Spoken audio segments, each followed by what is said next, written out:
സിനിമയുടെ സെറ്റിലുണ്ടായ ആ മോശം അനുഭവത്തെ പറ്റിയാണ് യുവനരുടെ പരാതി. അതിലാണ് സംവിധായകൻ രഞ്ജിത്ത് ഇപ്പോൾ അറസ്റ്റിലായി ജയിലിനകത്തുള്ളത്. വിഷ്ണു സുരേഷ് കുറിച്ചായിരുന്നു. വിഷ്ണു, എപ്പോഴാണ് ജാമ്യാപേക്ഷ പരിഗണിക്കുക? ജാമ്യാപേക്ഷയിൽ രഞ്ജിത്ത് പറയുന്നത് എന്താണ്? റിമാൻഡ് റിപ്പോർട്ടിലെ വിവരങ്ങൾ എന്താണ്? വിഷ്ണു.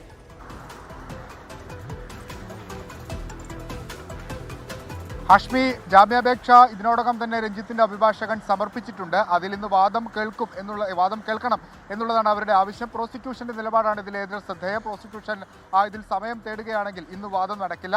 പ്രോസിക്യൂഷന് കൂടി മറുപടി കേട്ട ശേഷം അടുത്ത ദിവസമായി വാദം കേൾക്കുക. അതാണ് വാദവുമായി ബന്ധപ്പെട്ട് പറയാനുള്ള കാര്യങ്ങൾ. ഈ ജാമ്യാപേക്ഷയിൽ പറയുന്ന പ്രധാനപ്പെട്ട കാര്യങ്ങൾ: സംഭവം നടന്നത് ജനുവരി 30-ാം തീയതിയാണ്. പക്ഷേ ജനുവരി 30 കഴിഞ്ഞ് 2 മാസത്തിന് ശേഷമാണ് ഈ പരാതി നൽകുന്നത്. അതുകൊണ്ട് തന്നെ പരാതിയിൽ ദുരുദ്ദേശമുണ്ട്, പരാതി വ്യാജം എന്നുള്ളതാണ് രഞ്ജിത്തിന്റെ ആദ്യത്തെ ടേക്ക്.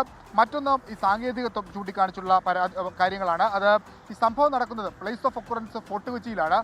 പക്ഷേ കേസ് രജിസ്റ്റർ ചെയ്തിരിക്കുന്നത് എറണാകുളം ടൗണിലുള്ള വനിതാ പോലീസ് സ്റ്റേഷനിലാണ്. ഫോർട്ട് കൊച്ചിയിൽ നടന്ന ഒരു ക്രൈം സാധാരണഗതിയിൽ അത് രജിസ്റ്റർ ചെയ്യപ്പെടുക ഫോർട്ട് കൊച്ചിയിൽ തന്നെയാണ്. അത് എന്തുകൊണ്ടാണ് പരാതി നൽകുന്നതിൽ ഡിലേ ഒരു പ്രശ്നമാണ്. പക്ഷേ ഇതിനകത്ത് ഡിലേ ഇല്ല. ഇതിന് ആകെ 3-4 ദിവസങ്ങൾ, ആ കുറച്ച് ദിവസങ്ങൾ ഡിലേ ആയിട്ട് കണക്കാക്കാൻ കഴിയില്ല. അതെന്തുകൊണ്ടാണ് ജാമ്യാപേക്ഷയിൽ പ്രധാനമായി പറയുന്നത് മനസ്സിലാവുന്നില്ല. മാത്രമല്ല, ഇന്റേണൽ കംപ്ലയിൻസ് അതോറിറ്റി കൊടുത്തു. അതിൽ തീരുമാനം ഉണ്ടാവാതെ വന്നപ്പോഴത്തേക്കാണ് പരാതിയുമായി പോയത് എന്ന് വരുന്നു.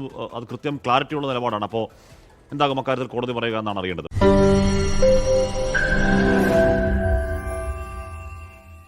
ലോകത്തെവിടെയായാലും ഏത് സമയത്തും 24 വാർത്തകളും ഓഗ്മെന്റഡ് റിയാലിറ്റി പാക്കേജുകളും എക്സ്പ്ലെയിനറുകളും വിശദമായി കാണാൻ ഞങ്ങളുടെ യൂട്യൂബ് ചാനൽ നിങ്ങൾക്ക് സബ്സ്ക്രൈബ് ചെയ്യാം.